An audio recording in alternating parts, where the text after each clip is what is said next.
je me moque des chrétiens, je me moque surtout des catholiques. Je trouvais ça ridicule de dire qu'en fait Dieu agissait à travers eux. Moi je trouvais ça fou, pour moi c'était un blasphème, c'était même très grave. C'était vraiment mes critiques que j'avais envers la foi chrétienne, c'est que pour moi c'était pas rationnel. Croire que Dieu puisse s'incarner en un homme, c'était pas rationnel, c'était fou. Et pour moi c'était plus un mythe et c'était surtout pour se rassurer. J'avais l'impression que les chrétiens essayaient de se persuader de ce sacrifice de Jésus pour eux, car c'était plus simple que d'affronter la réalité qui était que Dieu était un juge et qui serait juste et dur en châtiment, parce que c'est vraiment ce que vous nous enseigne dans l'islam.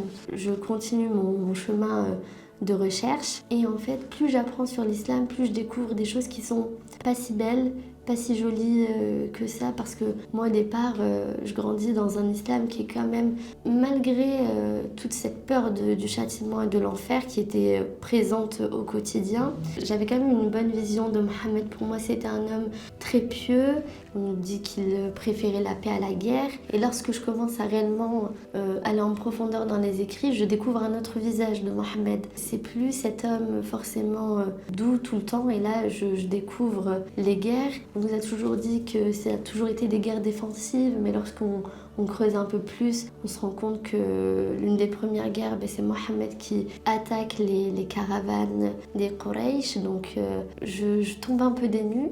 Je me dis, ah en fait finalement il n'était pas si doux que ça, et c'était pas seulement pour se défendre. Si vous avez apprécié mon témoignage, vous pouvez le découvrir en intégralité sur la chaîne La Rencontre Témoignage.